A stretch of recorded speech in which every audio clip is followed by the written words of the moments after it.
Well, you've made it. You've made it to day 4. Today we're going to go over CAM, or Computer Aided Manufacture. Hi, my name is Ivan Irons, and I run a website called CNCinformation.com. Let's get started. Well, here's our 5 steps to the CNC process, and you'll see where CAM is located there. It's the third out of the 5. And we'll look at our flowchart again just to kind of give you an idea of where we're at in the process. We're right in the middle of it. So let's get into it. What does CAM stand for? It's Computer Aided Manufacture. And really what it is we're translating our design, that CAD design that we did, into machine code or machine language.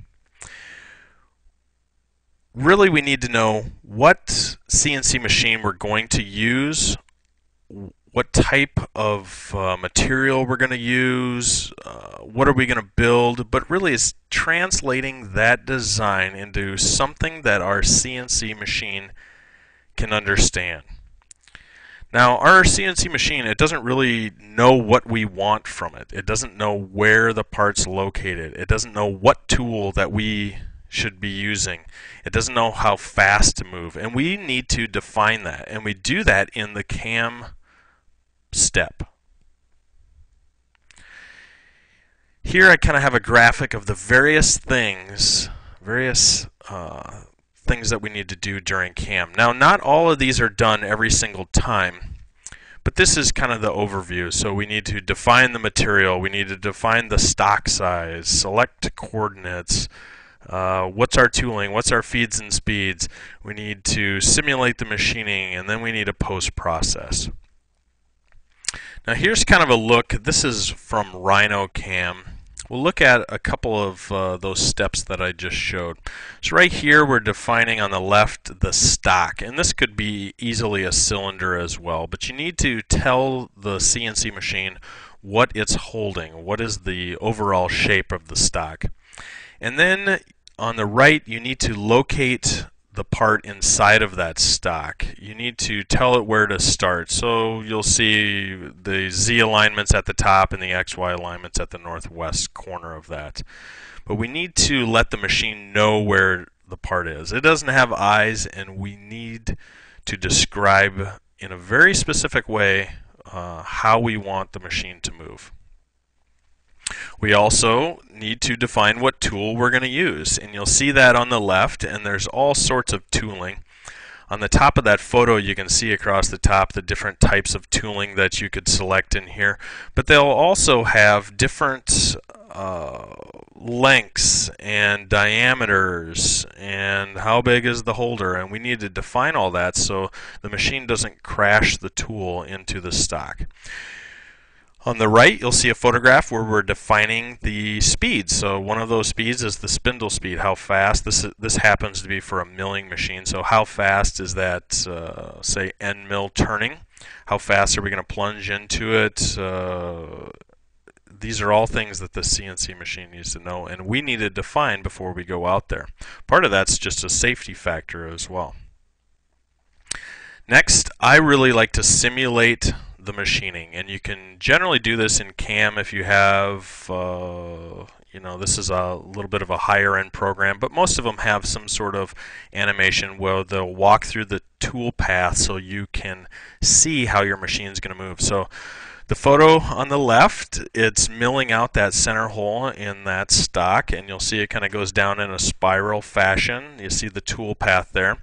And then the next step on the right is drilling 4 holes. This is actually a part I used on my CNC wood router that I built.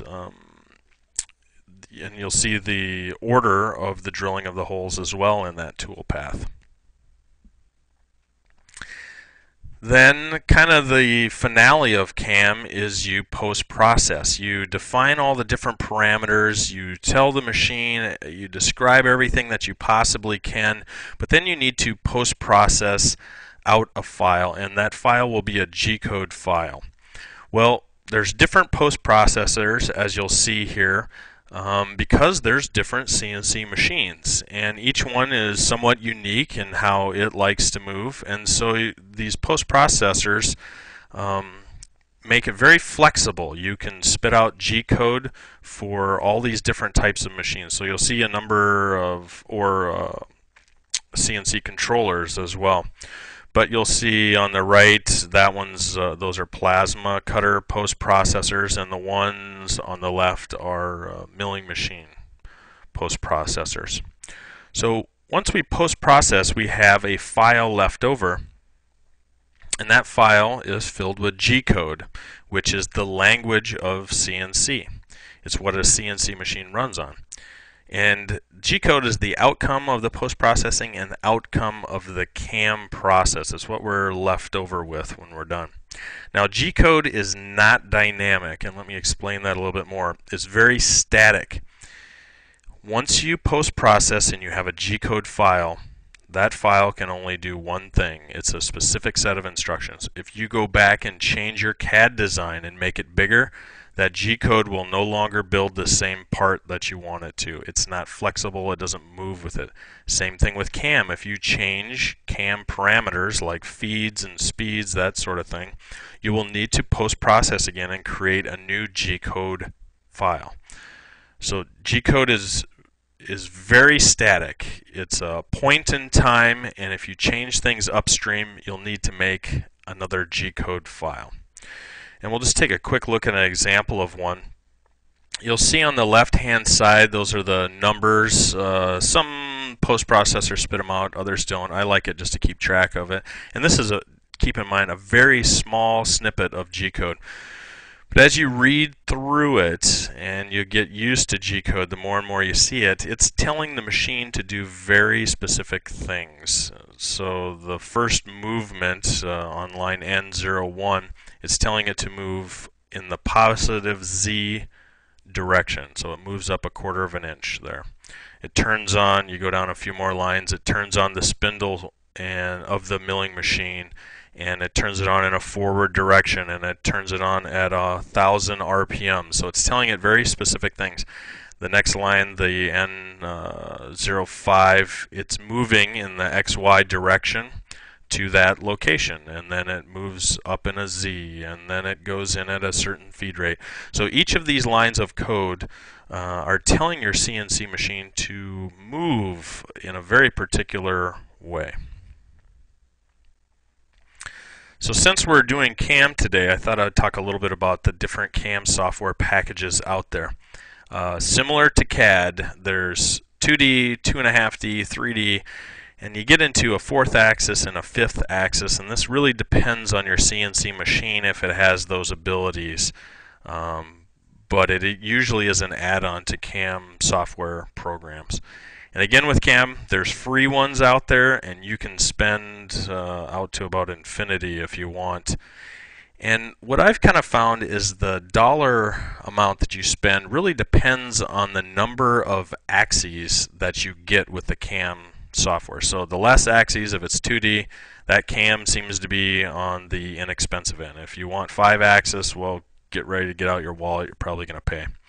And then I just have a quick listing there of some various CAM software packages: RhinoCam, MasterCam, SheetCam, ArtCam. Those are all pretty familiar ones you'll see on the market. That's it for CAM. Tomorrow we go over CNC machine control. So that G-code that we post-processed, we're now going to take that out, use a control software, and then after that, the final step of machining. But in the meantime, if you have any questions at all, you can go to cncinformation.com and get some more information. Or you'll also see the address to my blog, which is kind of the current things going on in CNC. Thanks.